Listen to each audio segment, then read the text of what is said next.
Hello, this is the daily COVID update from Deccan Herald. I'm Suraksha. I'm Akhil. On the bulletin today, Karnataka reports 12 new cases and 3 deaths. Some details emerged regarding the lockdown guidelines issued yesterday and a look at what Karnataka spends in treating COVID-19 patients. And Nitin looks at the latest fake news, but first a look at the national numbers with Akhil. At the time of this recording, nearly 2,000 fresh cases have been reported from across the country today. Over 27,000 people are active carriers of the virus. More than 10,000 patients have recovered since they were first tested, and the country has registered 1,031 COVID-related deaths so far. More than 39,000 cases have been reported from across India till date. The Indian Council of Medical Research has collected more than 9 lakh samples for testing from across the country since the first case was reported. A quick look at some of the state numbers now. Maharashtra continues to report the most number of COVID-19 cases in the country. The state reported 790 fresh cases today and is fast approaching 10,000 active cases. 333 fresh cases have come in from Gujarat, pushing the number of active cases to the 4,000 mark. Punjab registered 187 new cases today, and if you remember, it was one of the first states to extend the lockdown. Tamil Nadu has 231 new cases today and has the highest number of active cases among the southern Indian states. Karnataka is in the 12th spot with 304 active cases. The state has reported 12 new cases today. So far, 601 positive cases have been reported, out of which 304 cases are still active. 7 patients are in the ICU and 271 patients have been discharged so far. The state saw 3 deaths in the last 24 hours. All 3 deceased are in the 60 to 85 age group. Patient 556, a 69-year-old man from Davangere with a past history of diabetes and heart disease, who had been admitted due to SARI, died last night due to cardiac arrest. Patient 590, an 82-year-old man from Bidar who had been admitted due to SARI, died on April 28th. His sample was found positive for COVID-19. Patient 557, a 63-year-old man from Bengaluru Urban who was also on chemotherapy, died due to cardiac arrest. He's the first cancer patient to have succumbed due to COVID-19 in the state. Among the 12 new cases reported today, 4 are from Bengaluru Urban. Of these, 3 are contacts of patient 565 who had tested positive on April 30th after a complaint of influenza-like illness. 2 cases have been reported from Tumkuru and Vijayapura. Belagavi, Bagalkote, Chikbalapura and Bidar have reported 1 each. Except for a case of SARI from Bidar, all others are contacts of previously diagnosed patients. In national news, there is some more clarity regarding the new guidelines released as part of the lockdown extension. According to the guidelines, marriages and funerals are permitted in non-containment zones. However, not more than 50 guests are permitted in case of a wedding and 20 in the event of a funeral. E-commerce companies are now permitted to deliver non-essential items like laptops, books and electrical appliances in green and orange zones from May 4th, while only essential items will be delivered in red zones. There will be no delivery by e-commerce firms in any containment zones. All employees in public and private sectors attending work from May 4th will have to compulsorily download Arogya Setu app that helps in identifying the possibility of contracting COVID-19 according to the new guidelines.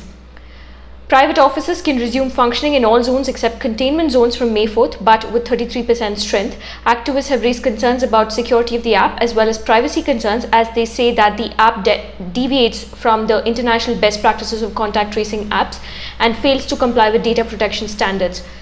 Domestic helps can now go back to work across the country, but the authorities have left it to the resident welfare associations to take the final call. This has heightened the vulnerability of domestic workers across the country who are denied wages in a large number of cases for April, as many could not attend work due to lockdown. The Ministry of Civil Aviation has extended the restriction on domestic and international passenger flights till May 17th. The circular reiterates that both foreign and domestic airlines will be suitably informed about restarting operations. The restriction will not apply to international all-cargo flights and to those specifically approved by the Director General of Civil Aviation. In news from Karnataka, the state government has decided to write to the centre asking that Bengaluru be split into different zones so that economic activity can resume in areas that have not registered any COVID-19 cases. As of now, Bengaluru Urban is seen as one unit and the district has been declared as a red zone. According to the latest data from the state COVID war room, there are currently 12 wards which are listed as red zones within the city. This signifies that a COVID case was reported there in the last 14 days. Another 12 wards were listed as orange zones, where a COVID case was reported in the last 15 to 28 days. State Revenue Minister R. Ashoka who is also the district in charge of Bengaluru, has said that the district no longer has active cases and must therefore be marked as orange so that industries can reopen. Most industries are in Nelmangla, Dodbalapur and Hoskote region. The government has decided to permit cement factories, steel units, stone crushers, shops selling electrical goods, sanitary products, and construction-related items to prevent the exodus of migrant workers. The state government has withdrawn its controversial decision to charge migrant workers 3 times the usual bus fare. However, there's still no clarity regarding the revised fares. Many workers had used up the last bit of their savings to buy a ticket, while many who have been without work for more than a month could not afford to. Earlier in the day, KSRTC had announced that travelers would pay a single fare and that the Labour Department would foot the bill for the buses returning empty. District collectors who had been hiring the buses on contract to bring workers home last week have stopped doing so. If you ever wondered what the cost of treatment for COVID-19 is, the government is spending between 1.40 and 2.8 lakh rupees for the treatment of a single COVID-19 patient in the state, according to experts.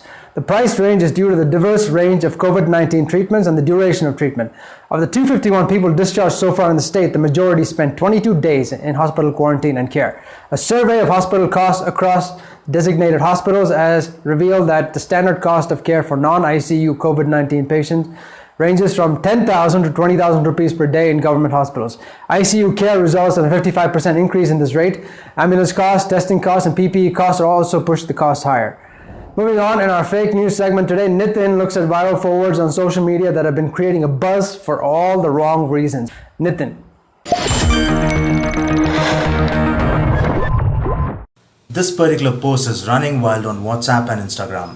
It says that 31 people tested positive for COVID-19 in a Delhi locality and that 26 of them belong to a single family.